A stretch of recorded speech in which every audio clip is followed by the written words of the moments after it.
oh, the people that play RuneScape, they're a bit weird. I don't know if I want to like do those. There have been 2 times I've been watching you and I thought, oh no, we're gonna lose him. As in, like, we're gonna lose you. We're gonna lose you playing the game. My lovely fiance has told me that I have been talking in my sleep. Okay. About dying and stuff like that on my hardcore. No. Man.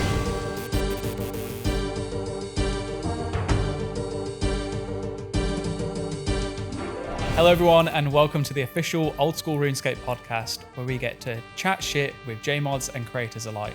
This is our chance to get to know the person behind the crown, hear their stories, hear their experiences. Unless they're a creator, of course, and then I guess it's technically behind the screen that we're figuring out who the person is. Anyway, I'm your host, Mod Aiza. I'm joined by another host, Mod Sween. And today we have a wonderful guest that we're really excited to be talking to. It is the one and only Guzu. Hello, Guzu. How are you? I'm doing good. Thank you very much. And thank you for inviting me. It's was a early flight, but we are here and that's good. I'm excited to talk some RuneScape. Really appreciate you taking the time out. And I know that it was such an early start for you. We're good. Fueled on energy drinks and now we're good. We're cruising. It's nice. Awesome. Well, I guess for those watching that may not be familiar with who you are and what you do, how about just a quick intro? Well, I mean, I'm originally a World of Warcraft content creator. I stream on Twitch and I make videos on YouTube. And my main focus was classic WoW and that aspect of WoW that I really enjoyed playing and I made a lot of content for. And recently I pivoted more towards Old School RuneScape and I'm playing it for the first time. And I guess I have to ask, what was it that made you make the move to Old School RuneScape? Well, I mean, I like the classic MMOs. I like the old school ones, no pun intended, but I always played classic WoW. I played it for way too many years, decades. And there's been a lot of different versions of it and a lot of years of streaming it and making content for it. And I ran a little bit of a burnout. I got a little bit tired of it to a certain degree. And I had a lot of people ask me or tell me like, you should try out RuneScape, you should do it. And I never played it because back when I was in school, it was always like, oh, the people that play RuneScape, they're a bit weird. I don't know if I want to like do those. Relax, man. Yeah, I don't know. But then I learned that I'm kind of weird as well, and I kind of like it. So yeah, I played this game for 2 months now, and I've been very welcomed by the community, at least the people in my stream and everywhere, and it's been really cool. It's been awesome delving into a new MMO for the first time. Sweet. So I want to go back a little bit further. You mentioned you like old school MMOs. Yeah. Did you play anything before World of Warcraft? Are you like kind of Ultima Online head, EverQuest? Did we go quite that far back? I mean, so I was very young, obviously. Yeah, sure. But my first MMO was World of Warcraft. I played the classic version in 2005 when it came out in Denmark, where I'm from. And I played that a whole ton. I have a little bit of a period where I didn't play WoW, and I did a lot of random free-to-play MMOs. Okay. I did all those, what's it called? Aeon, I think. Oh, yeah. Perfect World, AC. Terra, kind of a similar time. All those. So I played all those, but I have never interacted or played any RuneScape, actually. That's really interesting because I was a complete MMO hopper at the time. When I get a little bit of WoW burnout, I would do the same. And I remember even like things like Silk Road Online and Night Online. These were the craziest free-to-play MMOs ever. But RuneScape was definitely something that was always there whenever I searched. So I kind of like had to play it. I guess, how did you avoid it for so long? I'm honestly not sure, because I feel like at least back how it was for me in middle school, like my friend group, we were all like WoW people, right? So we all talked about WoW, we played WoW, everything was WoW. And then there wasn't really many of my friends that really did RuneScape. I was aware of it. There were some people in my middle school that played it, but I didn't really talk to them. So it just never crossed my mind. So it just completely went under the radar for me. Interesting. Yeah. Yeah, I think everyone's got very different experiences. Like at my school, you were the cool kids if you played RuneScape, but you were not cool if you played World of Warcraft. So I had to pick and choose who I would speak to about games at different times because I was playing It's both. constantly code switching. Yeah. It was similar at my school. For a while, RuneScape was cool, then it became uncool. And then that's when everyone was like, no, I don't play anymore. But years later, we now realize we're all playing in secret. Yeah. I think it's like that's how it was back in the day, man. When you played MMOs, you were like, you kind of like had to hide it a bit because it wasn't really that, you're cool if you played Call of Duty and FIFA and all those like cool stuff, right? But MMOs was a bit of a taboo, I guess, to talk about a lot. But I guess it was always WoW or RuneScape for a lot of people. And I just ended up in the kind of WoW sphere, I suppose, with all the stuff. Very common story. So I'm not surprised at all. Interested to know, in terms of surprises, what would you say is the biggest surprise that you've kind of experienced moving from WoW into old school? And I'm keen to hear both a good and a bad example. Okay, I mean, that's a hard one. I mean, the biggest thing that I'm quite surprised about is the depth of the skill expression in the game. Like my view on the game or how I saw it, obviously I knew nothing about it. So I was like, oh, well, it's like some point and click game where you get scammed. Right. And then you're not wrong. That was it. Right. It's like, okay, so you get scammed and it's like a point and click game and there's a lot of farming. That's what I like, that like a lot of grinding, right? Yeah. So it's a grindy game and that's it. And there is a lot of those things in the game, obviously, but there's a lot more to it, I think, than that. And I was very surprised that there's actually a lot of skill expression in how you can do PVM or PKing or, you know, the gear swapping and all those different things that you work around with the ticks. And I was also quite surprised that it feels a bit like a rhythm game. Yeah, that's very weird to me, but I've definitely grown to like it a lot. It's something like either you hate it or love it, I think. Okay. And anything bad? A bad surprise? What haven't you liked? A bad surprise. I mean, I will say, I mean, my overall experience has actually been quite positive. I went into the game with a quite open-minded approach, and I just tried to like play it for what it is. Obviously, I'm playing an Iron Man, hardcore Iron Man, so my experience may be a little bit different if you play a main. Yeah, I don't know. Something I'm quite surprised about is, I guess it's a bad thing and a good thing, is that you can really just play this game completely solo. That's so weird to me. Like, because it's an MMO, right? But I love it personally. But it's also something that I was a bit surprised about because you can just make your own journey in a way. But I don't know if I have anything specifically like super negative. Maybe agility. I don't like agility. I'm with you on that one. That sucks. Yeah. Like, I hate it. I do not like that. Although I hear that it changes, you know, once you get to Hallow Sepulchre. Yeah, that's what people say, but I mean, we'll see when we get there. I can't deal with the rooftops. People say that they're like AFK, but I'm sorry, but if you have to click every few seconds, it's not AFK. So I have to... Colossal Worm is probably the closest to AFK, but I think until you hit RD rooftops, it's probably going to be the best bet. Other than that, get ready and be interactive, and you're going to play the Sepulchre, and you'll get XP, and you might have fun. Yeah. But I mean, overall, really good experience, but I do not vibe with agility, I will say. I don't like that very much. It's a very generic answer, I feel like, but I've had a good experience playing the game. Well, I'm looking forward to, as a viewer, when you reach the point where you do co-op content like raids. I mean, you can still solo chambers, and many people do, but your first experiences will probably be group. Tombs of a Massacre, you'll probably solo, many people do. Theatre of Blood, well, that's when you're going to be working with other people, and I think you're going to... That's some of our favourite content in the game. I think you'll have a good time. But anyway, won't spoil that. You're playing unguided, so we'll keep it that way. As much as I can, at least. I'm not fully unguided. I have my chat like kind of pivot me towards stuff that's interesting, and I try to do most of the things I can without being aware of what's going on. But I do look up some things here and there and stuff like that. But I try to... The quests, I try to not look up anything. And that's been a very interesting experience. Dude, some of the quests have been pretty crazy. I'm loving the quest guides you make. The paint guides are become a staple. They're really great. Yeah. How are you finding the hardcore experience in terms of do you feel like it's holding? What I hear from people who play hardcore, particularly for the first playthrough, they start holding back because they're less likely to take risks, or they might not engage in the content they might otherwise want to. Are you feeling that way at all? Definitely. I think I like hardcore because it's essentially like you play the game and then you have fun with it, and you have this cool status that you can flex, right? And we all, in MMOs, it's cool to flex, right? That's why a lot of people like. But it's, at first I wasn't really too worried about it. I was kind of like joking a lot about it, but like the more and more I played, the more I realized like, damn, I actually kind of do care about the status. And whenever I delve into new content, I'm like, damn, I really actually don't want to die. So, and it is definitely inhibiting me a little bit in terms of wanting to do certain things and wanting to like push myself in more stuff. So I am trying to keep the status for as long as possible. But I also, as a new player, I realized that it's kind of silly in a way because I want to be able to experience trial and error and learn things and stuff like that. So I'm cruising with it as long as I can. And whenever I lose my status, that's fine. Yeah. And I'm going to keep going. But it is definitely making me a bit cautious. Sure. More than I would like, maybe. Because a lot of established hardcores also have a main. And when we release new content, they'll get good at they'll perfect it on their main account, and then they'll jump onto the hardcore once they're confident. But obviously you don't have that luxury. It's just going to be a case of, oh, this is new. Yeah. Go. Yeah. I was very like concerned, like, man, I think it's only going to be interesting if I'm hardcore, because that's like, oh, you know, you've never died. But I think after I did the whole fire cape stuff and all the fight caves, I realized like, damn, it's really fun to learn and trial and error and figure out mechanics and stuff and learn as you go.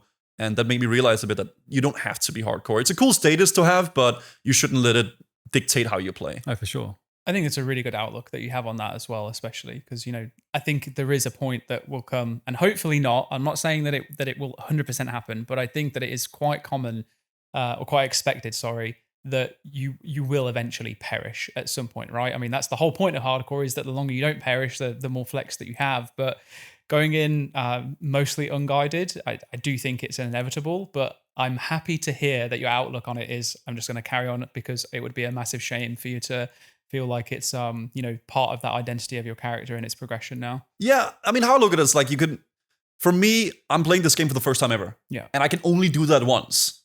So I don't want to really like tarnish my experience and like not do some content because, oh, what if I lose my status? You know, because yeah, it's cool having the status and it's awesome and stuff like that, but it's I'm playing this game for the first time. So I would rather just try to enjoy the content for what it is, right? Yeah. So in a way, I'm looking forward to losing the status because I'm like, damn, finally. You can go into the wilderness to do those clues now. I could do that. I could do that, but I'm going to go as far as I can, and whenever it happens, right? I donated money, didn't I, to charity for you to lose your hardcore status. You sure did. Yeah. That was honestly the most relieving moment of my character's kind of like journey, because I was the worst example of a hardcore. I avoided pretty much all hard content. Apart from random things that I decided to do, which were stupid. Like I went into the wilderness live on stream to do a clue, and it was like at the Anakal area, you know, like deep wilderness. I then also went into Galvek. I practiced once on my main, died on my main, and was like, you know what, I can't be bothered to practice again, so I'm just going to go in. And I had like not good stats for it, but you know, managed it. And then after that, I was like, oh, now I'm terrified. My heart was racing so hard. I thought I was going to die in real life as well. So I was like, right, I'm not going to do anything anymore. So I stuck at Barrows for 1,000 chests. And quite frankly, I had a miserable experience. My grind to 70 prayer, miserable as a result of that. Thankfully, there's a lot of different changes in now in terms of content for you to get, you know, stats up and stuff so you can avoid it. But the day that Modsween donated that £100 to charity and asked me to die in Bounty Hunter was a blessing in disguise, because literally 2 minutes after that happened, we went straight into raids. Yep. And I think we did like 3 weeks of straight raid sessions. Unlocked fun. Yeah. Mm-hmm. Let's go. So, you finally play the game. Yeah, exactly. You know? So about content creation, right? I'm interested to know if there's anything that you've had to perhaps unlearn in regards to how you'd approach, you know, streaming or video making for World of Warcraft when it came into old school, or has it been able to have been almost like a similar, you know, science behind it, a formula that you've been able to apply? Well, I think for me, like I played a lot of Classic WoW, which is a very slow game as well. For me, it's like I enjoyed the leveling experience, going through the whole journey, and then like I would like to level. I farm my pre-biz gear for my raid, and I do my raid, and then after I do that, I kind of fizzle out a bit, and I make a new character, and I do it like such, right? So for me, it was kind of it felt like natural in a way to go into RuneScape, because it's very similar. I have a main character. I can delve upon these like quest lines and stories, and I can level up, and I can do little mini journeys. How I try to approach it is that I go live. I'm like, okay, today I want to work on this quest chain. I want to try to make some progress for my skilling, so that I can go into Mauritania and I can work on my pirates, storyline. Mm-hmm. And I try to focus on one little bite of content at a time, and then make a little journey out of that with my character, and then take it one thing at a time. Because I think the biggest thing with RuneScape is you can be very overwhelmed, because it's okay to do this thing. I gotta do that thing, and that thing requires this thing, and then you end up doing a whole other thing, right? I think that's the beauty of the game. It's also confusing, so as a new player and as a content creator, I try to just focus on one thing at a time. Even though that might not be the most efficient, I think it's more fun. Cool. I like that. I think it keeps you playing longer. So it probably is more efficient in the long run, because otherwise you'd burn out and stop playing. You probably won't accomplish as much as you would otherwise. I'd like to ask, how did you get into content creation more generally? That's a while ago now. I started streaming back in 2018, I believe. Okay. 7 years ago as of right now. And I was a bit of a bad boy. I played private servers in World of Warcraft. Okay. Yeah. And I started my... I did. I played on a server called Kronos 2. Oh, I know. And it was a private server, obviously, back then. And I just loved Classic WoW. And I figured, you know what? I'm just going to stream my leveling. Maybe someone will hang out with me while I do it. And it was like a hobby. I just came home from work at 4 p.m. and I would just stream in the evening and then have fun with it. And eventually, it was before Classic was announced. And then eventually, Classic got announced. And I was like, what? That's crazy. So I stopped streaming private servers because obviously you can't do that. Mm-hmm. And I went in on World of Warcraft, and eventually I got lucky enough to get into the beta for WoW Classic. And it just kind of slowly became bigger and bigger. And that's how it started. But it was pretty much just my love for Classic WoW. I loved it. I streamed, I had fun with it. I didn't make videos back then. I just liked hanging out with my community that I slowly was building. And it's just a love for MMOs and the old school games. Were there any big breakout moments, or was it a case of really steady, gradual growth over time? A bit of a mix of both. I think I've always, like, since I started streaming, for my first 3 years, I didn't have a single day off. For 3 years, 3 years. I maybe had a few days where I was sick and stuff like that. But I would stream every day, like 5-6 hours, whatever. Sure. But as I said, I got lucky enough to get into the Classic beta. Yeah. And that was a big growth spurt because there was very few people that got in. So I was one of the few Classic streamers that could stream the beta for that game. And that was awesome. I did some tournaments and that was really sick. And then eventually Classic launched. That was really cool. That was awesome. And my channel did okay. But my biggest breakout for me was Hardcore WoW. When I started doing Hardcore Classic. And I had one life on my character. So I would play normal WoW and I would have one life. And if I died, the character's gone, deleted. And there was like a self-made challenge. Somewhat similar to like a lot of the RuneScape content creators that does different extreme challenges. It's nothing that's in the game, but it's something that you put upon yourself. So that was a big breakout for me, Hardcore for sure. This was before official Hardcore was released through the add-on that was made. We were using an add-on that was made. There was a guy called Kargas, who was a WoW content creator who made an add-on with a bunch of other people, and it got really popular. And that was a big breaking point for me because I liked the journey of the game, and I liked the stress of Hardcore as well. So that was like a mixture of me that was perfect. Have you been inclined to? Have you seen any challenges that the RuneScape creators are playing themselves? You're thinking, I want to do that too. I want to do that. Yeah. You guys are a bit crazy. Okay, I'm not gonna lie. These RuneScape content creators are insane, and I mean that in the best way possible. Sure. They are insanely amazing. Like we have Rendy doing the most crazy hardcore challenges with like 3 combat level Jad and all those perilous moons that he's doing. We have Swamp Lytics from Settled doing the one chunk, the nightmare mode, all that stuff. We have, I mean, I can keep naming them, right? Yeah. There's so much cool stuff, and I don't want to do any of it because it's insane. But I love that people can come up with their own challenges because it's a sandbox. Yeah, and you make your own journey. And sometimes when we talk about it with my stream, people are like, man, why would you do that? That's not fun. That's not, that's silly. And then, yeah, it's a silly thing, but it's fun making a challenge for yourself. And it's fun doing something to limit yourself in a way and to try to come up with cool ideas and stuff. I think for me, I like the hardcore stuff, and I like Iron Man because I like the feeling of being self-sufficient. I think that's cool. It's achievement, isn't it? Setting your own goals. And like these guys doing the really crazy stuff. They're setting a goal and they're trying to work out how to accomplish it. And that's the fun aspect. You can get lost in the weeds of efficiency. You can get lost in the weeds of what's optimal. Or you can just go, I'm going to have fun and make some really cool content. Obviously, it's a big of a content thing. But I think also just for normal players, it's like efficiency very often kills the joy of gaming because you always get caught up in, I could do this better. I shouldn't do this because I could just farm this first and it would be faster. It's very easy to be caught up in the web of efficiency. Sure. I think. Yeah. I mean, I think you said it earlier, but sometimes the most efficient way to play is just by playing the way you want to, because you'll play for longer. Yeah. Because you won't get burnt out. And I am so guilty of it. I spoke about this in a previous podcast as well, but like I will go through phases of just being, trying to be the most efficient in games that I play. I'll research what like the best build is. I remember I jumped into like Elden Ring Night Rain. I was like, okay, what is the best relic setup? And I was like grinding through to buy random relics to get it before I even started playing the character properly. I'm like, why am I doing this? So I stopped doing it and I jumped in and just had fun. And it was like, actually, the game's way more enjoyable now. But yeah, I still have bad tendencies, especially when it comes to Path of Exile. That's my crux for efficiency. I'm not good enough to figure out how to play that myself. It's just one of those games that looks overwhelming to me. I don't play it. I've tried playing PoE 1 once. I didn't know what to do. And I see you and I see Goblin and I see other people play. And I watched your stream recently, the one we did with like Annie and stuff. And I was just lost. Yeah, it's one of those games like, imagine you came into old school today after 12 years of development. There's 12 years of features that have been put into there that you need to understand. And I just spent 1,500 hours to try and figure out it. And I still don't know it. So yeah. You mentioned, about your chat, viewership, and obviously the fact that you're going in partially unguided. Now, we've all pretty much frequented your stream quite a while. Yeah. I see what the chat's like, but I'm keen to understand, like, what is your feeling around the nature of people backseating? I would like to believe that it comes from a good place in people, that like they're watching someone play the game for the first time.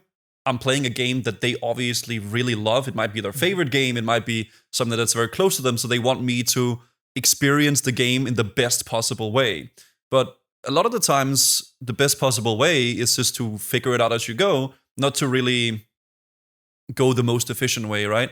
I don't really mind it because I believe it comes from a good place. Some people are obviously trying to spoil and trying to, make sure you are aware of certain things to ruin it for you. But I think most people just want you to enjoy the game, and they want to make sure that you're doing it the right way. But the problem is that there's no right way. Just play however you think is fun and go about it. It can be frustrating sometimes when you're streaming and you have a lot of people, hundreds or maybe thousands of people being in talking to you like, okay, go do this and then go do that. No, you need to do this. No, you need to do that. You just gotta kind of do what you enjoy, have fun with it, and then if you have any questions, the community is more than happy to tell you what to do. Yeah, they are. As soon as you open that door, it's a slippery slope, right? And that's why I say like I'm partially unguided, because I do have my chat to help me, and they guide me towards like, okay, guys, what should I do next? What would be a good goal? Oh, Dragon Slayer 1. Work towards that. And I'm like, okay, let me look at the requirements. Let me figure it out. Oh, guys, we gotta do this quest. Okay, it's over here. Let's figure it out. But it can definitely become like a very frustrating when you're live and you're trying to do a puzzle, and then you have a lot of people trying to spoil it, and some people are trying to like, it's super fun streaming it. It's so fun, but it can also be very frustrating. I kind of love your community that you've built up around the fact of like no spoilers, so to speak, because whenever I see someone, it's like the chat gets filled with a boba. Yeah. It's kind of like those that are against spoilering, like kind of start like friendly bullying those who are trying to spoil. And I love that you have that, because sometimes like that doesn't happen. People will just be like completely against it and trying to ruin that experience as well. And I remember fondly of you were doing Monkey Madness, and it was trying to figure out what to do with the child monkey, and people were putting emote only, and it's like the monkey, banana, and then a lady, and it's like, oh wait, what does this mean? It's like you're doing your own puzzles with chat. Yeah, it's funny. Yeah, so like whenever I do big quests like Monkey Madness or Dragon Slayer or Morning's End, all those things, I usually try to I close my YouTube chat and I put my Twitch chat in emote only, and it's funny because it is a little bit of a puzzle with chat, because like I can kind of say something, I'm like, oh guys, I'm gonna go over here, and then they all start being sad, and I'm like, oh, okay, that's not maybe we shouldn't go over here, and I'm like, oh, maybe we gotta go over here to this house, and they're like very happy, like smiley face, yes, a good house. So it's like I'm not fully blind, I get guided towards the direction that's correct. But it's up to me to find the correct way, right? So, but it's super fun. I love it. I have had such a blast, like going through these quests, and there's so many more to come as well. Even with the shades? Yeah, more. You're talking about Morning's End, aren't you? Yeah. Yeah, it's great. It was fantastic. Listen, that quest was it was a quest. It's something, right? No, I like looking back at it. I enjoyed it. I had fun with it when it was done. Yeah. It was a 12-hour quest. And I believe 8 of those 12 hours was just a light puzzle. Yeah, being beat on by shades the whole time. Yeah, that was great. The bank, get food. Yeah. I'm gonna say there have been 2 times I've been watching you, and I thought, oh no, we're gonna lose him. As in, like we're gonna lose you. We're gonna lose you playing the game. No, that was that, and then that Zombie Act grind too. Those 2 things. Oh yeah. Yeah, the Zombie Axe was rough. I went 2,400 kills on Zombie Axe, and I did 1,800 of those melee. Yeah, I was gonna say you weren't barraging, were you? No, because I didn't have freaking runes, and I don't want to go to barrows because I want to farm this thing. Because I'm very one-track mind. Okay, I see the zombie you set axe. a goal, right? And you're gonna go for it. I want to get that axe now. So I decided not to farm any more barrows, and I just grinded with my dragon scimitar on zombies for a whole day, 1.5 days. I guess it's like an extension, just AFK and crab, right? But you've got a goal behind it, so you're getting some XP at the same time. Yeah, but in a way it's fun because I'm streaming it, right? So I can talk to my community. We talk about all kinds of different things and joke around and stuff like that. So it becomes a little bit of like a just chatting kind of game, that's like, I thought WoW was just chatting, but then I realized that RuneScape is a whole different level, right? But that's good because there's things that are engaging and then there's things that are AFK, so you can swap it up. Yeah, you can choose your moments. Yeah, it's good. It's fun. You also do some variety content too on other days. Yeah. I'm curious, and you don't have to, if you'd rather not answer, absolutely fine. When as a streamer, do you have to consider like the commercial, like I guess the appeal of the games you're playing? Like, oh no, if I play this, I might not get enough viewers, and then it's not a viable game to play like financially. No, I mean, of course, it's definitely something that you got to keep in mind as a streamer, right? Because ultimately you want to play first of all, you want to play what you think is fun, and you want to play what your stream think is fun, right? And sometimes those two don't coexist. Sure. But I'm quite lucky in the fact that like I've built up a good community that kind of enjoys the games I like as well. I like the older games.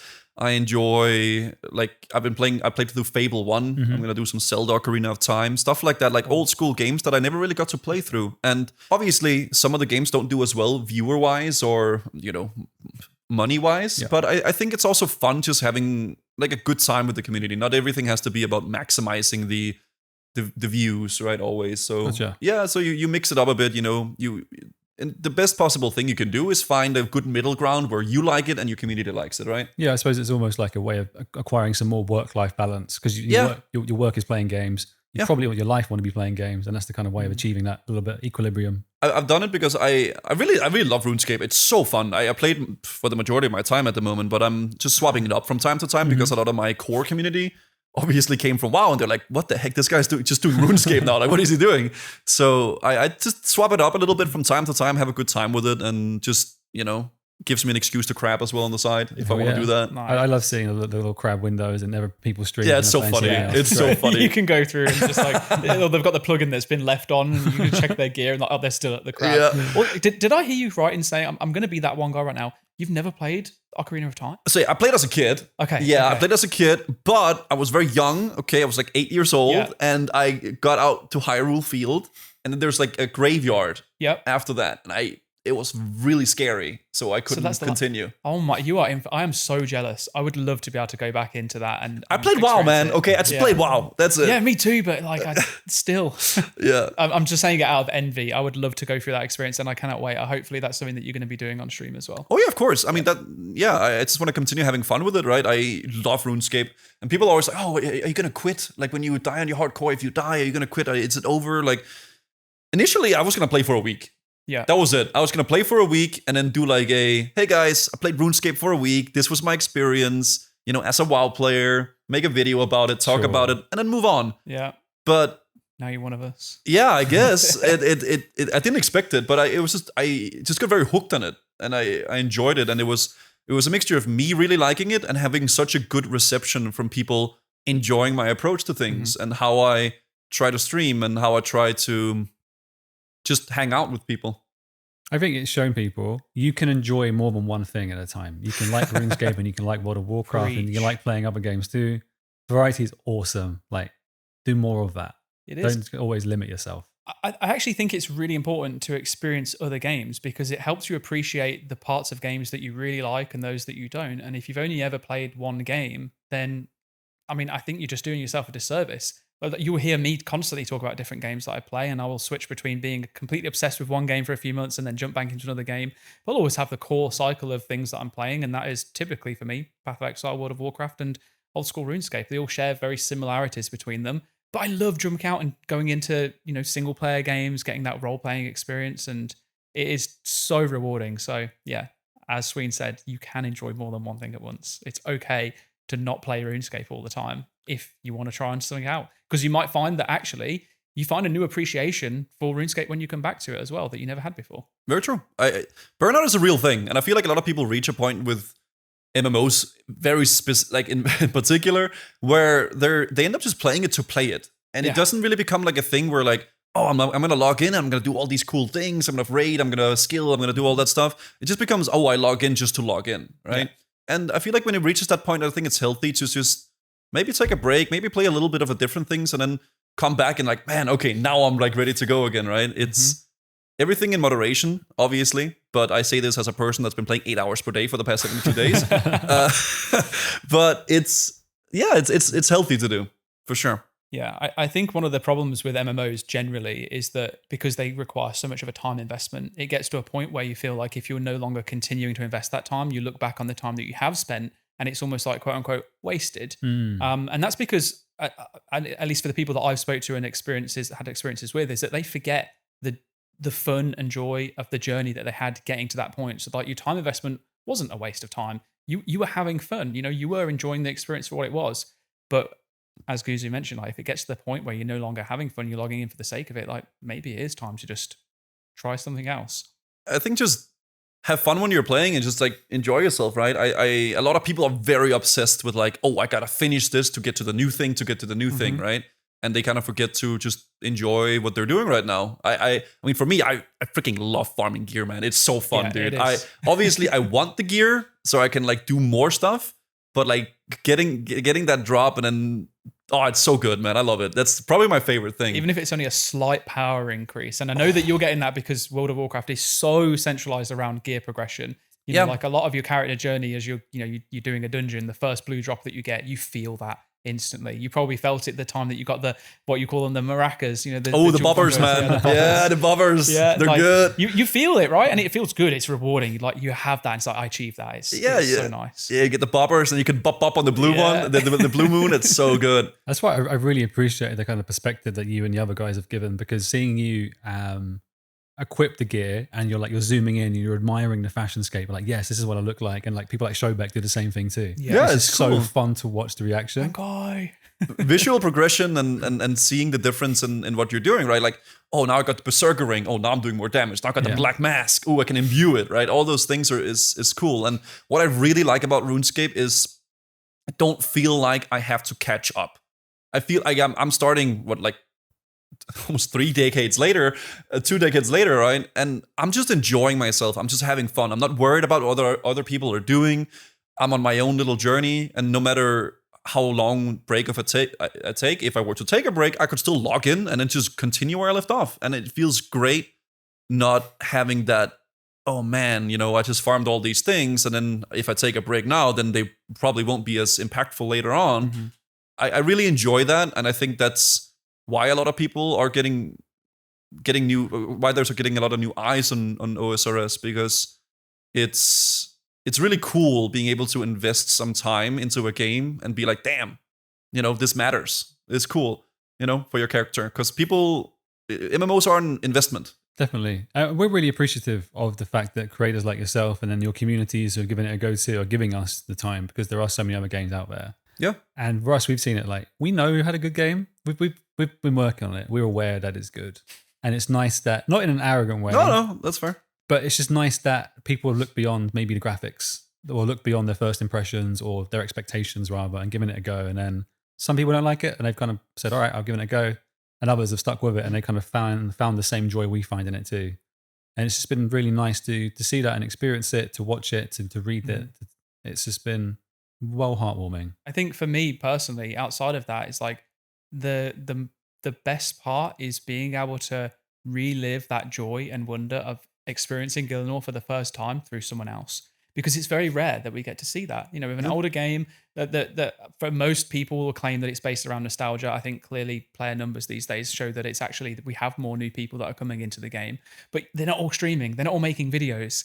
And the resurgence and yourself coming across, just honestly, most of the office sat there watching through, being able to just be like, I want to be able to capture that again. And it has been so lovely, because the game has got so much to it, I think. And it does get overlooked at times. And it's just been really lovely to see it be brought back to the spotlight. Yeah, I think for me, I always said, it's like, man, I wish I could do World of Warcraft Classic for the first time. Like run into Orgrimmar, hear the drums, and like run into the crossroads and see Baron's chat and where's Mankrik's wife and all those WoW memes, right? I wish I could experience that for the first time. And that's kind of what I'm going through now with RuneScape. I'm experiencing all these, like, this new music and this new zones and all the dialogue and the quests and the drops. And I'm slowly unveiling a whole new world that I've never really seen before.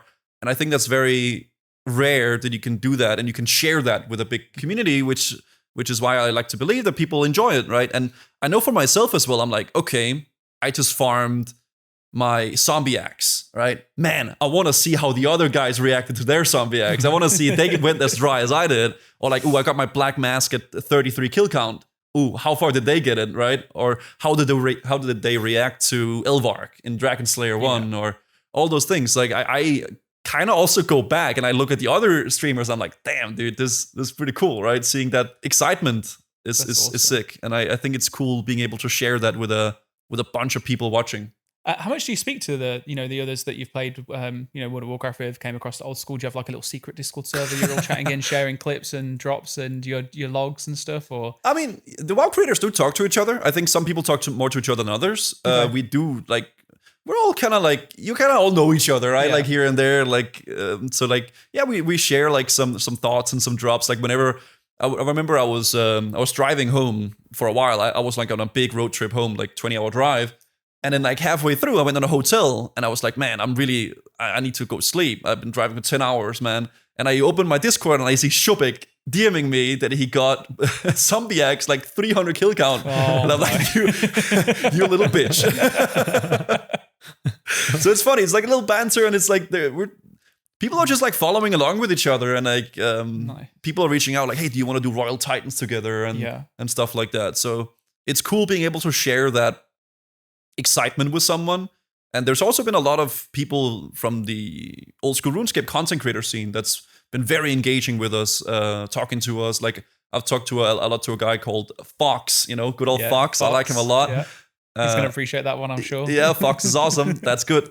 And Mots and a bunch of other people that we just talk to them and we hang out and it's just a good experience, I think. Like friendly banter, right? I think it's lovely to see, at least from our perspective, how welcoming everyone has been. Obviously, there are bad actors in every community and there will be people that are going to, try and tarnish that experience. But I guess generally speaking as a whole, how have you found coming into the community? I think it's been extremely welcoming. Old school RuneScape community is very passionate, is what I would use the word maybe. They really want you to enjoy the game, right? Mm-hmm. So I would say it's been 99% positive. People have been so welcoming. People leave so many nice comments on YouTube and I've even seen some Reddit posts whenever I've done something. I did the fire cape and I got my fire cape and they were like, man, like, this was so wholesome. Like, I wish I could do that again. It was fun following along with the journey. And it makes me feel good that like, there is some positivity and people are vibing, because I feel like a lot of stuff these days are very negative focused and it's a lot of like negativity everywhere. Mm-hmm. So it's just cool seeing some people vibing and celebrating a cool game and having fun together. I'd like to ask, it might be too soon, maybe you haven't experienced enough old school yet to answer. If you're here at Jagex right now, if we were to say, okay, after the podcast, go upstairs, sit with Modash and he'll say, all right, tell me what you want to add to the game, I'll do it right for you right now. What would you ask for if we gave you the keys to the game? That is extremely difficult to answer. I don't know. It's hard, right? Because it's a slippery slope with adding things, right? Because I think what makes old school RuneScape so unique is that it's pristine in a way. That it's stayed true to what it is. Even when there's new content, it still kind of fits the same vibe. I will say I hate the clan UI. Okay. So I would probably fix that because that is really annoying. I do not like that UI. So maybe that's something I would change. But I've been enjoying it, man. I think it's been a good process with the whole game. It's an extremely overwhelming game as a new player. And I think the barrier for entry is quite hard if you are not streaming. Because obviously I'm streaming, I can get so much help from everybody. I have so many knowledgeable people in chat that can just guide me if I need help. But a lot of people don't have that. And I think the new play experience can be really daunting. I'm not sure how you would really work on that. I think the activity advisor is great. But maybe I would change that a little bit. Like maybe figure out a way to make that guide people a bit more in a direction. Not put them on a railroad and be like, oh, now you got to do this and that and this. But like give people options. Because I think the activity advisor for me as a new player was what really made me actually delve out and go to content. And eventually I stopped using it. But I think the game is good, and I'm a bit of too new of a player to really have a lot of big opinions about a lot of changes and stuff. But I hate the clan UI. Okay, I do not like it. Noted. We'll make a note. Respectable answer. We'll ask you again in a year or so. When it's been updated. Yeah. So in terms of like adding content, right? One of the things if you were given the key, that's obviously a big if. Yeah. Old school relies on the community voting on content. How do you feel about that? The polling system. I think it's great. I think it's a really good way of going about it. I think it's very difficult though, because obviously I'm not a developer. I don't make games. I'm a consumer I think listening to community feedback is extremely important, but it's also something you got to take with a bit of grain of salt, right? Because not always the players knows what they want, because each person has their own like reasons for wanting stuff changed, right? Maybe some people is playing a main and they want a certain change, but that will affect the Iron Man players negatively. So it's a slippery slope with adding things. But I think the way that the polling system is built up is great, because it shows that there's a lot of communication from the JMods to the community. And I think that's what people really appreciate about it.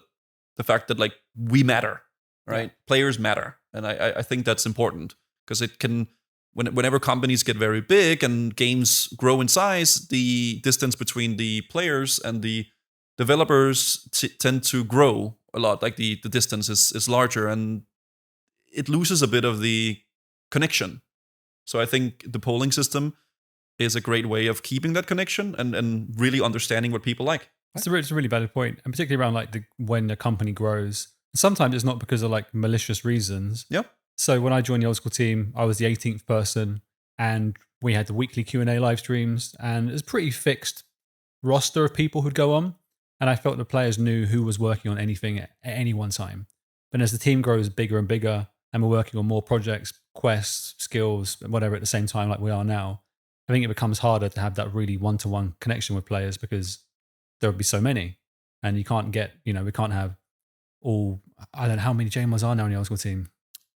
I couldn't tell you, and I see them at the let's say bottom like of the news 80 or something week, like that. Yeah. We can't have all 80 on like a podcast right now, or like on one single live stream. So it becomes harder to have that same connection, and we have to try and find alternative ways. Yeah, I mean, it's just like a thing that comes with growth, I think, and it's something you got to deal with in a certain way. But I think the old school team, you guys have done a great job at actually managing to still listen to people and listen to feedback, because I think as players and as consumers of a product, people love and really appreciate honesty.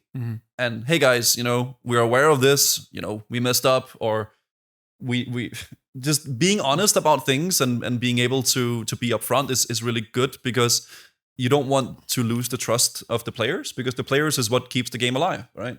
Yeah, it's so true. I think we try our best to maintain that as well. So I'm glad that it's kind of like coming through and noticeable. Yeah. I didn't ask you to be, no, exactly. In a way to be glazed. I was just curious, because some people genuinely like have, they feel like the poll system can be quite restrictive in the sense of they want content to come out and it to be exciting. And I've watched you read through blogs, for example, and figure out what's coming out for an update. I saw you go over the sailing video and all that kind of stuff. So I was curious if you had that kind of view, or if you were more of the, actually, this is really nice to just see that interaction happens. No, I quite like it. I think it's good. Obviously, everything has its drawbacks. You can't get a perfect system.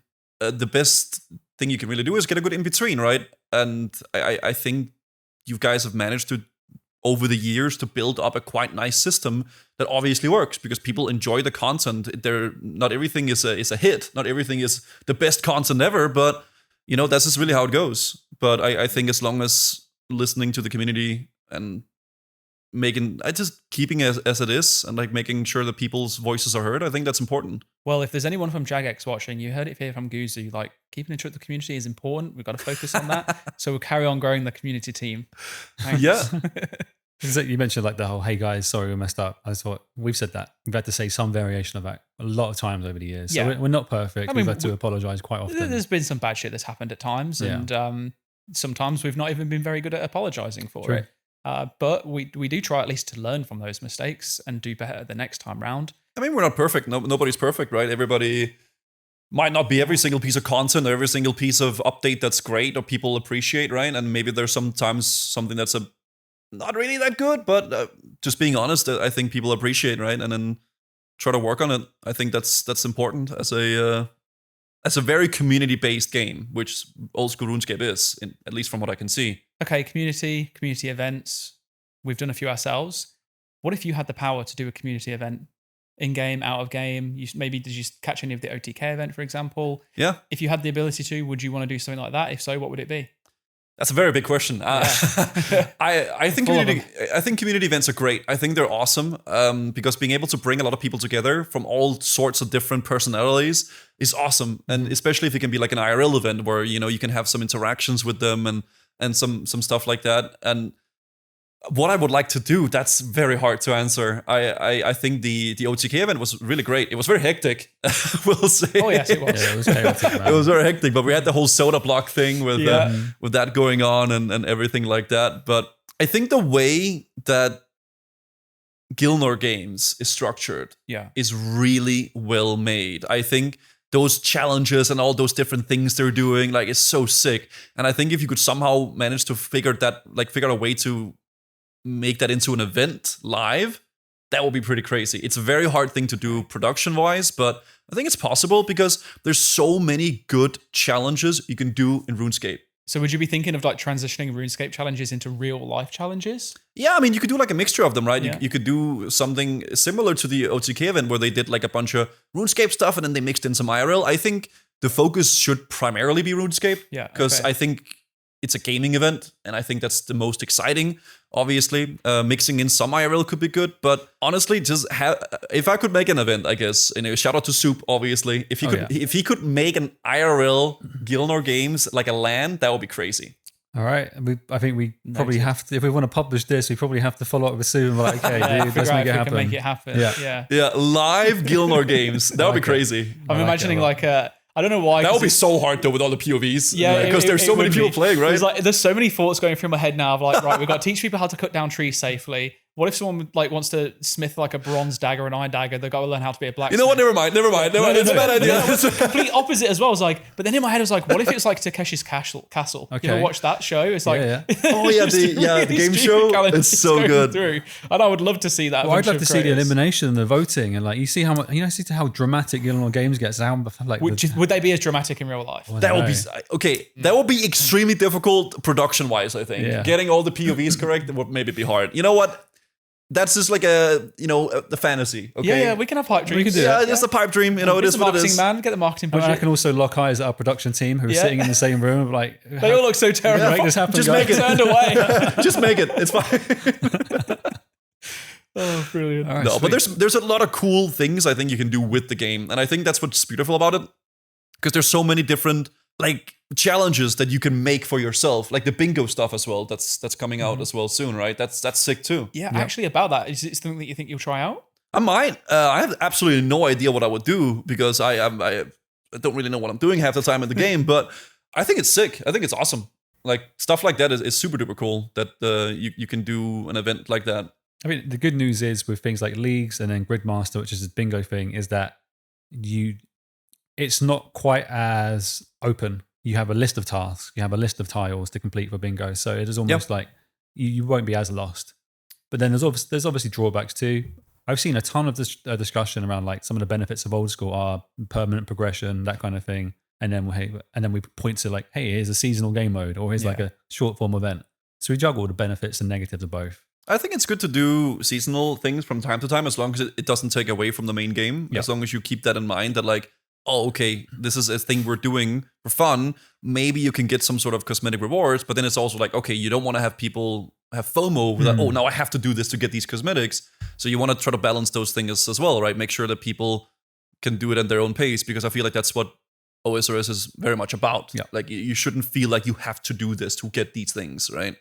But I like the idea behind like the leagues and the small little events, because it's, again, community-based. It's cool. Yeah, obviously something a bit different. Yeah, and with like the whole cosmetics and locked out stuff, like we get it. Everyone that works at Jagex is a gamer. Everyone that works in the old school team pretty much plays old school as well, and we know what we do and don't like in other games. And these cosmetics that come out in these game modes is like, okay, yeah, you might only be able to get the points from the game mode, but if you don't want to do the game mode, you can just buy them from someone else. Yep. And if you're an Iron Man and you miss leagues, well, join the next league, so you'll be able to buy all of the other cosmetics from before. Holiday events, you'll get them all from previous events as well, because it is just like, it is about that. It's like having the opportunity to get it if you want it, and if you don't feel like you're missing out. Yeah, and I think that's good. That's a very big strong point for RuneScape, the fact that you don't have to do things if you don't want to, and you don't, oh, now I have to play these next 2 weeks, because if I don't do it, I won't ever get this item, right? That's a really bad thing, I think. I'm not too familiar with World of Warcraft. My experiences are trying to play it on a really, really bad laptop, and then it would melt after 30 minutes, and I'd have to wait till it cooled down, and I can play it again for another 30 minutes. So I didn't get far. Classic with me for about 5 minutes, and you're like, I can't do the buttons, I'm leaving. Yes, we also did that too. Yeah. I couldn't play it. I was not very good. So this question might not make sense, in which case we'll move on, and you ask a question. Is there anything from World of Warcraft, WoW Classic, that you would bring? It could be like content like for like, or it could be just element of like design philosophy that you could bring over to old school that you think old school's missing, but Blizzard and WoW do really well. An action bar. I'm joking. That's very hard to answer. That is extremely difficult because I feel like a lot of the things that there are in World of Warcraft you have in RuneScape, but in a different format, right? Sure, okay. Because the games aren't necessarily the same, but they run in the same kind of fashion with like they're both MMOs. You have raiding, you have PvP content, you have dungeons, you have all those different kind of things. And what makes them good is that they're different, I think, in many ways. But I don't know. The first thing that came to mind when I was thinking is some sort of battleground. But there are obviously LMS, which, people like, but there's also a lot of issues with that. Yeah. There's the Emir's Arena, which is very interesting too. I did that a little bit. It was actually quite fun because I got some actual battles in, and I actually won a few games. Nice. I won, yeah, that's pretty good. But it's hard because I feel like a lot of the stuff that WoW offers, RuneScape does have, but in a different way. Okay. Right? So because there's raids, there's dungeons, there's the leveling. So Battlegrounds is like a kind of Q4 PvP system, and you can queue in and you go into it, and that has its own grinds attached, has its own rewards and stuff like that, right? Yeah, I think that'd be cool. Like something like that for sure. Like something where Goals, you can, yeah, exactly. Like go in and then do some PvP and stuff. Because I think a lot of we just riff off like LMS in essence, right? Different versions of that. Yeah, different versions of that could be kind of interesting because I think a lot of people would enjoy that in a way. Because obviously the game is very much focused on PVM, right? Like the raids and the dungeons. That's the big thing. Same thing in WoW. Yeah. The PvE is the main focus, but having something like that I think would be very interesting for sure. I have two things that I think about somewhat frequently, if you don't mind. I'll add them in. Sure. And one of them is actually more dungeons. I think we need more content for like the mid to end game that isn't so solo. And like I don't think we've like essentially what I'm saying is a more entry level raid that is actually entry level. The problem being though is that we know that the cost of developing something like that is actually so high that you'll get to the point of doing the content and then you'll only ever need to do it once because you'll be past the point of caring about it in the future. But I would really love to see there being more reasons for lower level players to come together that isn't the similarities of like, I know that we've got, like the Raw Titans recently and other pieces that have came out, but an actual dungeon like Chambers of Xeric, which is obviously a raid, but smaller. And then the other one is really controversial and it would have to be approached with caution. And I don't know whether actually it's that, like, I think that we would want it, like if players would want it or not, but some form of looking for group for raids. Because I think that a lot of people actually struggle to find partners for things like Theatre of Blood, especially the higher level TOAs. And, it's restricted to you have to be on the same world as someone. They have to form a party. Like no one is using that party board to recruit members into their teams, apart from maybe on the We Do Raids world. So having the ability to be able to just say, I want to queue into a Theatre of Blood, be queued with other people, and then be put in the area. And maybe that's like where you agree on accepting everyone in or not. I don't know. The downfall of that, though, is that I really disliked how much it turned, for example, World of Warcraft into a very much a solo experience. You never have a reason to interact with anyone anymore.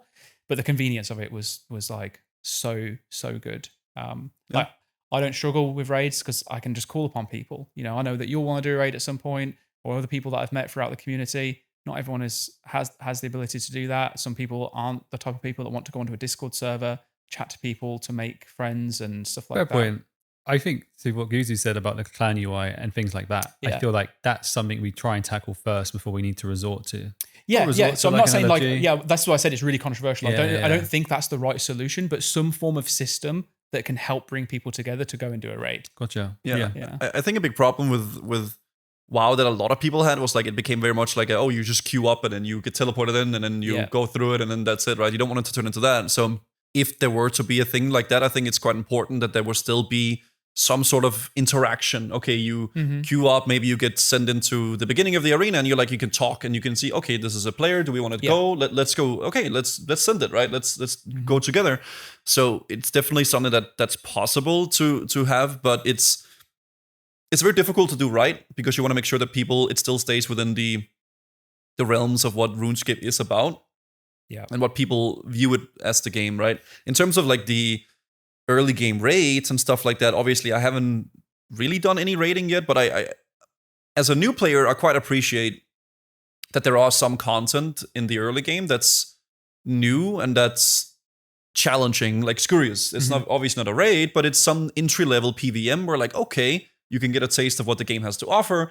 It's not really like a thing that you'll farm forever. It'll give you some good combat XP. Maybe you can get the bone and like make some weapons, and then you can farm Scurious more. But it gives you a little bit of an idea of like, okay, what does this game actually have to offer? And I think having like an early mid more raids, early to mid game more like raids could be interesting, because I think it shows like, okay, this is what the game is gonna turn into, right? This is what you can expect for some PVM encounters.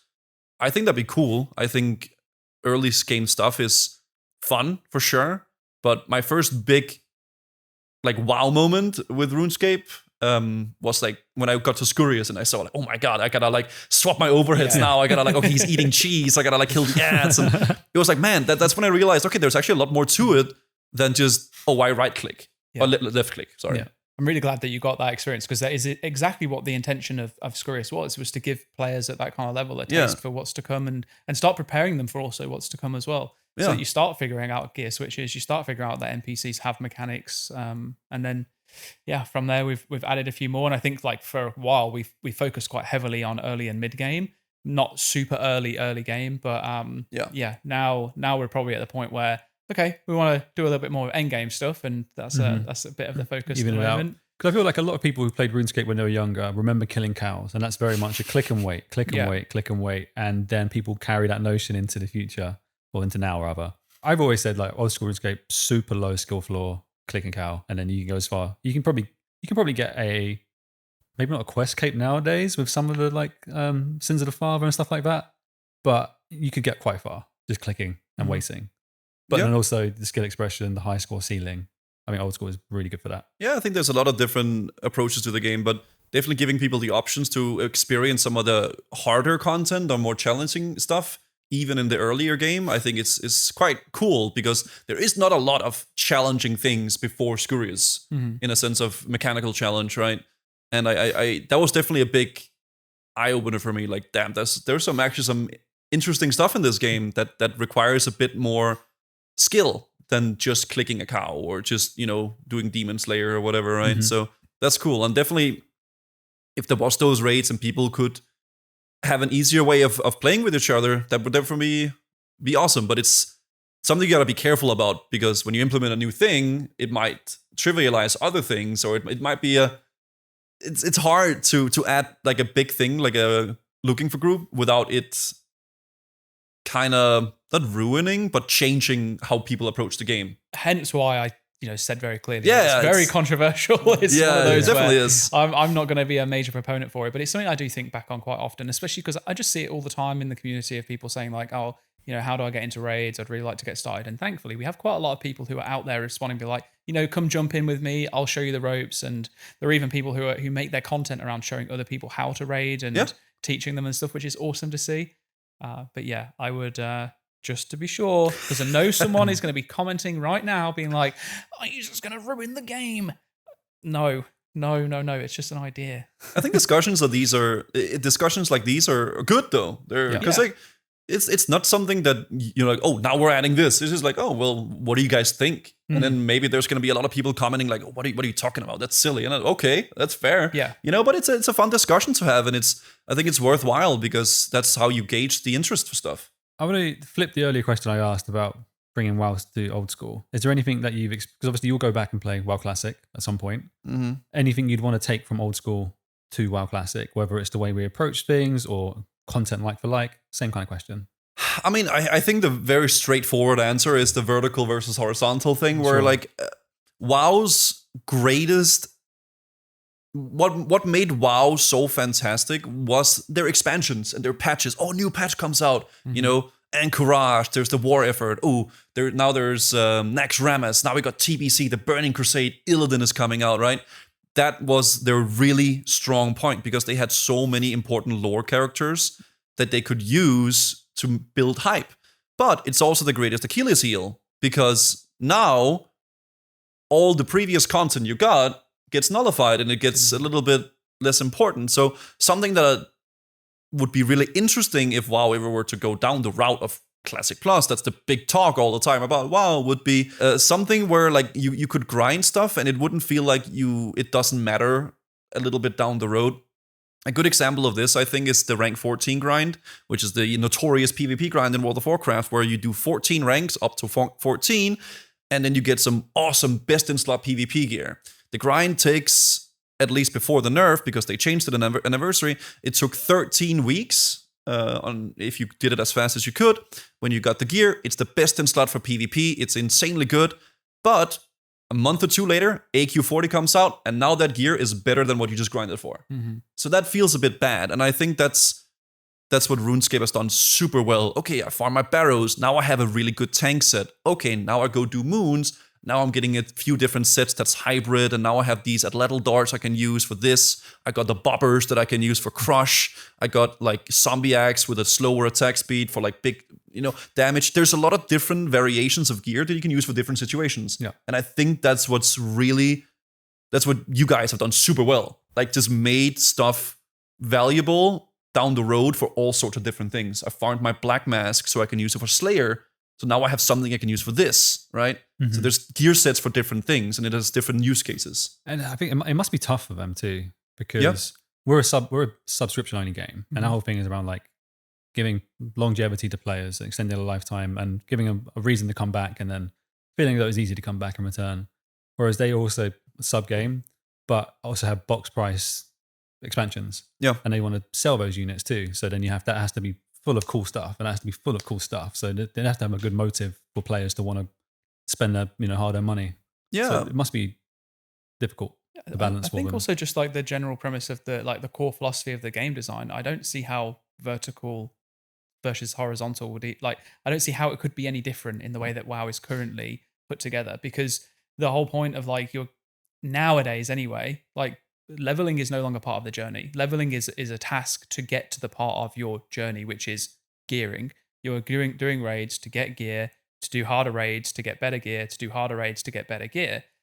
If you were to take that away, I mean, would people still want to be forming 20-man groups to go and fight a boss with gear that they got 3 to 6 months ago because that gear is better against that boss than this boss? But what's the reason for them doing it? In RuneScape, you're doing it because you want to then do another goal after that. You are going to, maybe fight something else that you can do solo by yourself, or you're going into a different raid because you now have the right weapon to be able to do it. And when you're fed up of that, you've got all of the skills to do, all of the quests to do, all of the achievement diaries to do, and all that kind of stuff. So I don't know. I'm interested, Guzu. How do you think it would work? That is the golden ticket question. Yeah. I mean, if I could answer that, then I would have the answer to what is essentially Classic Plus, because that's what people are like. Man, like how do we make classic WoW work, vanilla WoW work in that world? I mean, for me, how it would work with World of Warcraft would be like, okay, well, you expand upon the current game that we have, Azeroth, Eastern Kingdoms, and Kalimdor, and you add new zones and new dungeons that doesn't necessarily have better stats, but they have maybe some gimmicky things that they can do for certain areas or certain bosses, or you can utilize for PvP. But it's so difficult because WoW is fundamentally just so different than RuneScape in the way that the game works. That doesn't mean that RuneScape is better or WoW is worse or the other way around. It's just very different versions of the game. That's why it became a really big meme in like the WoW Classic community with like fresh when can we reset our characters and go again, right? Because you reach a point with WoW where like you level and it's super fun, Strength-a-thon Veil PvP, pre-biz farming, all that stuff. And then you get to the point where like, okay, I got all my biz now, I'm raiding, I'm enjoying myself, but now I'm like running out of things to do. I can farm gold to get my consumables, and I can raid more. I can make an alt and do it again. And then you kind of run out of things to do little by little. And that's kind of their fix to that was, okay, new patch. Gotcha. Now you got new content. But with each patch, it kind of makes the previous content less important.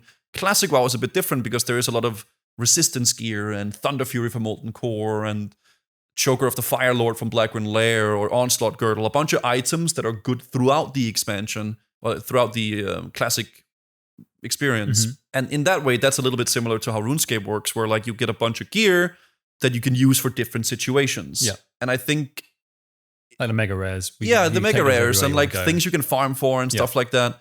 And I think if they can somehow make that work with a thing like that, then it could definitely be very interesting to see. And if they ever do Classic Plus in WoW, then I'm quite intrigued at how they would tackle a lot of those core, I guess, problems with it, right? Because, I don't know. It's a conversation I've had with a lot of people.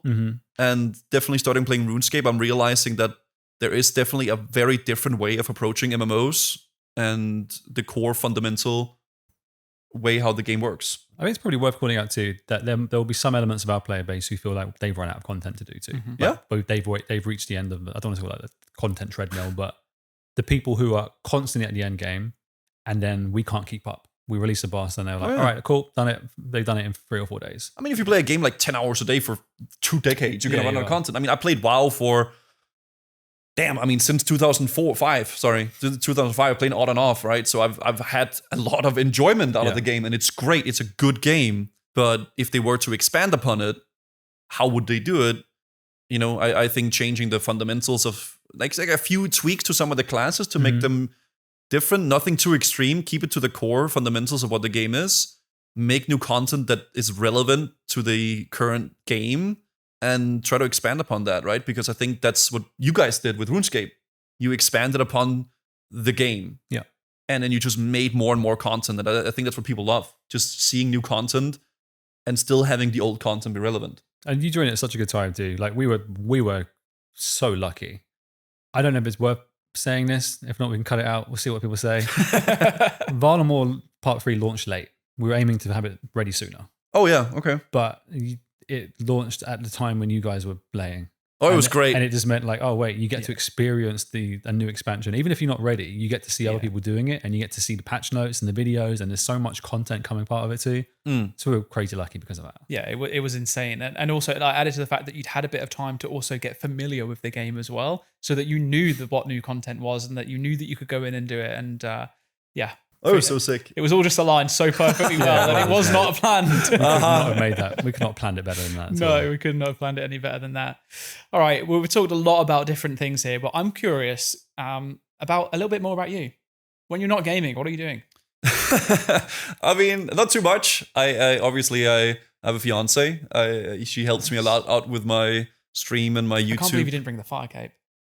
It's here. It's here. Oh, is it here? Yeah, I just haven't seen it. Dude, yes, you did. It's up there. Is that what's on the table? Yeah, that's the spark. Yes. You took the mouse from the PC. Oh my god, I did. And it was right next to it. I saw. Actually, I didn't even. Okay, I'm so sorry, Guzu. No, it's here. It's here. It's because upstairs. I went up to that desk and I was like, "Oh, there's something on this desk. No one's going to be using it because of that. It's the freaking fire." Yes. No, I brought it. My excuse. That was this morning, and I was tired. Okay. Right, okay. No, we have it. We don't have it at the podcast, but the fire cave is here. But okay. Well, thank you for bringing it. I'm going to go. We're going to properly appreciate it. Yeah, it's cool. Okay. I mean, I don't know. I mean, obviously, she's amazing. She helps me out with my stream and my YouTube, and I talk way too much about RuneScape and content. To the point you've got to make a play now. It's my thanks for that. Yeah, all the stuff, right? And whenever I'm not streaming, I'm kind of just hanging out with her. You know, we have a dog. We go with the dog and just chill, watch some movies, relax, right? Because my whole life is like streaming and video making and gaming and stuff like that. So I do game and play stuff like casually here and there, but I like to just relax a bit when I'm not streaming and stuff, because it's such a big part of my life already. Nice. That's fair. Do you have a favorite series that you're watching or favorite movie that you've watched recently? Oh, I like old movies. Okay. Like I like movies like Waterworld, Van Helsing, Gladiator. We watched recently a movie called The Princess Bride. Okay. If you guys know, it's like a comedy kind of. It's an English movie actually as well, but it's really funny. And comedy stuff is really cool. I enjoy that a lot. Series, I mean, kind of jumping from series to series, but I it's hard for me to stick to some. I think Gilmore Games. That's a good series. Yeah. Well, Yeah, when it's like not playing RuneScape, just consuming RuneScape. Yeah, it's a lot of RuneScape lately. It's been consuming a big part of my life, I will say. I try to refrain from farming too much when I'm not live, but occasional crabbing must happen. I don't think I've seen you crabbing today. No, my phone has been dead. Okay. You guys have weird plugs. Yeah, I brought like a charger and I realized, oh damn, you guys have those weird like different plugs. I was waiting for the both of you to turn and be like, what do you mean? He was crabbing 5 minutes ago. No, my phone has been like 3% battery the entire day, man. Oh, we're off. As a creator, because I see, I've met a lot, I've been lucky enough to go to TwitchCon and stuff like that. And I get to hear a lot of different career goals, career paths, people who set out to become a streamer, people who accidentally got into streaming, a mix of the two. What's kind of, I mean, you sound mega content. You get to play games and then you just spend time with your lovely fiance. Mm-hmm. Any kind of like next steps you want to take as a creator? It is so difficult to answer because content creation is so fragile in a way. Like you never know what's going to happen. I mean, I could keep streaming more and more. I could do it for years to come. Yeah. I don't know. Maybe. I mean, I never expected to play RuneScape either. I was to stream it, right? I thought I was going to do WoW content and that stuff. But I mean, I don't know. I try to just make the best of what it is right now. I'm doing absolutely fantastic. I have so much support for my streams, my RuneScape, my variety, all the different things I do. And I really appreciate that. But I know it may not last forever. Mm-hmm. But for the time being, I'm really loving it. I'm glad I have a community that supports me and that likes the content I put out. So I kind of just take it little by little, and whatever happens kind of happens with it, because it's so difficult to predict the future as a content creator. It's like a constant struggle of like staying relevant, right? I do that. Even the platforms could change, like your YouTube. Oh yeah, like YouTube could change their algorithm, and all of a sudden, it's so competitive as well. There's so many people streaming. It's crazy. Mm-hmm. There's a ton of people, and I don't know what's gonna happen, but I'm very thankful to be able to do it, and to do it at this level as well, with so many people watch is incredible. Sweet. Similarly, I'm incredibly thankful I get to do what I do. Like I just talked about RuneScape. I get to talk about RuneScape and type about RuneScape pretty much all day, and then I go home and I play RuneScape. I'm really lucky to be able to do that. So playing a lot of RuneScape, thinking a lot about RuneScape, sometimes that can seep into your subconsciousness. Have you had any weird RuneScape related dreams? Well, I don't know. Listen, I don't know if this is true, but apparently my lovely fiance has told me that I have been talking in my sleep about RuneScape. Okay. About dying and stuff like that on my hardcore, man. So apparently I have been talking about that. But I have had a few deaths in my dreams on hardcore. I don't really remember how or what, but I do remember it happening. So you have dreamed about dying. Yes. So I guess that's technically a nightmare at that point, right? Yeah, it is a bit, man. Because that freaking status, man. It doesn't matter, but it does. Yeah. You know? Well, it matters until it doesn't. That's the that's the thing. You know, take it as it goes, right? It is what it is, but it's definitely still stressful, you know. It must be so relieving logging in and seeing the red symbols. Like, okay, still intact. It's still there. It's still there, man. Yeah. You just wake up and like. I think the worst one for me is if I ever play shooter games too much, I can be like lying down in bed ready to go to sleep and I can hear gunshots. Oh God! And then that is terrifying because I'm just like, I don't know if it's like I'm in a moment of sleep paralysis or not. But then I remember like, no, that's not happening. I'm in my room. Like that's not possible, and it's fine. But that happens way too often. The equivalent would be like you hear Ice Barrage or like or a bolt spec, bolt prop goes. You're getting like, snared. Oh no, with a Kriara. Oh dear. Okay. I think I know the answer to this one, but I'm just gonna ask it anyway. What is your favorite moment in Old School so far? I mean, Fire Cape. Yeah. For sure. Okay. I mean, it's not even close. That is for sure the craziest thing I've had happen, like in any gaming, I think. That whole build up of learning the caves and like trial and error and like spending 2 hours and then Jad comes out and then you get one shot and then you gotta go again.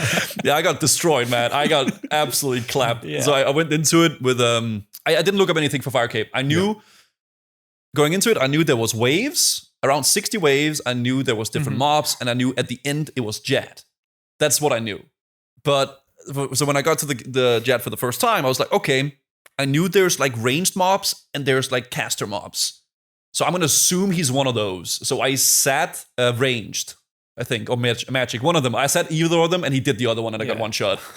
Yeah, but it was crazy. It was very emotional for me, which I didn't expect, because there was so much build-up of the support from the community and playing this game and really struggling with the fight caves as well. And all those weeks of preparation with all the stuff, prayer potions and levels and gear, and then you get the reward. And I think that's what RuneScape is all about. Yeah. You know? And it's the flex too. You get to wear that cape. IRL as well. Yeah, no, IRL as well, of course. Yeah, literally. Yeah. My fiance made me a homemade IRL fire cape. And she made it in secret, right? You didn't know. Yeah, dude, she's been talking about for like a few days. She was like, "Oh yeah, I really want to get into sewing," and I'm like, "Okay, that's good. I mean, nice. Get sewing, you know? That's freaking awesome." And she was secretly like sewing while I was streaming. Oh, that's so sweet. And then she showed me the fire cape when I got it, and it was a very emotional moment for me because I bet. Yeah, and an incredible amount of support from the RuneScape community and so much build up with the whole fight was so crazy. Well, an incredible achievement to have got it so soon. I know that a lot of people who are playing will see the fire cape these days as just another walk in the park. It's a little simple thing to do. Easy to take it for granted, like, it's going to be a really quick Slayer task, or I might even not even bother. I don't even care about it anymore. Yeah. But it is, think back how monumental it was. Yeah, overcoming Jad hands and getting that first one. Yeah, I think it took me five full tries. So I finally got it on my 5th try, and every single time I had complete Jad hands. Yeah, it's so crazy, man. Yeah, it's because it's that build up, right? You spend 2 hours, you've gathered all the gear and everything together, and man. And then it's like this is what it's all been for. If I mess up now, I'm gonna feel like an idiot. I don't want to mess up, and then you mess up. And then you're like, I know I can do it. Surely Inferno's not that much harder, right? Yeah, not much. You'll be fine. Yeah, it's easy. It's just like one more. Like a little bit harder, right? Yeah, it's like one more wave. Unguided, no problem. Yeah. Shit, all right. That's going to be good. It's easy. In fact, I think there are less waves. Oh, really? So it's easier? Yeah, absolutely. That's going to be painful. I don't know when I'm getting to that. My goal is I want to get Quest Cape without Quest Helper, obviously as blind as I can. I'm not fully, but and you're not a spacebar either, are you? For your quests? No, I read everything. Yeah, dude, I read the freaking book in the Dagannoth quest where you go in the lighthouse and you gotta fix the lighthouse, and then the guys goes in the basement. I read all the books, man. I read the lore. Have you tried examining items around the world randomly? Yeah. There's some pretty cool, quirky. Yeah, there's some cool shit. I love it. Yeah, one of my favorite little Easter eggs, I guess, was in GOTR with the SpongeBob house. Oh yeah, that was so cool. Yeah. We were talking about that the other day, actually, weren't we? Someone asked similar if there was if we could put something like that. It's like, someone's already done it. It's done it. Yeah, someone's already done that. So Quest Cape, that's like the big goal for you now. Then is getting that Quest Cape and Inferno Cape. That's like 2 things I would really like. That's very ambitious goals, but I think Quest Cape for me is something I want to work towards because I've been really enjoying working my way through the stories and you have so many good quests to come forward as well. Yeah, it's going to be a really, really fun journey. I think some of them will probably be on par with your journey to getting the Fire Cape as well. Okay. So it should be nice I'm really looking forward to it. Yeah. It's going to be fun. I would love to have you back at some point in the future. Maybe once you've got your Inferno Cape, we can talk about how I will see you in 5 years. how different you feel about the game. Maybe you'll no longer be playing because you hate it, because you burnt out and couldn't get it done. I don't know about that. The case. But before we do wrap up, is there anything that you want to ask us? I don't think so.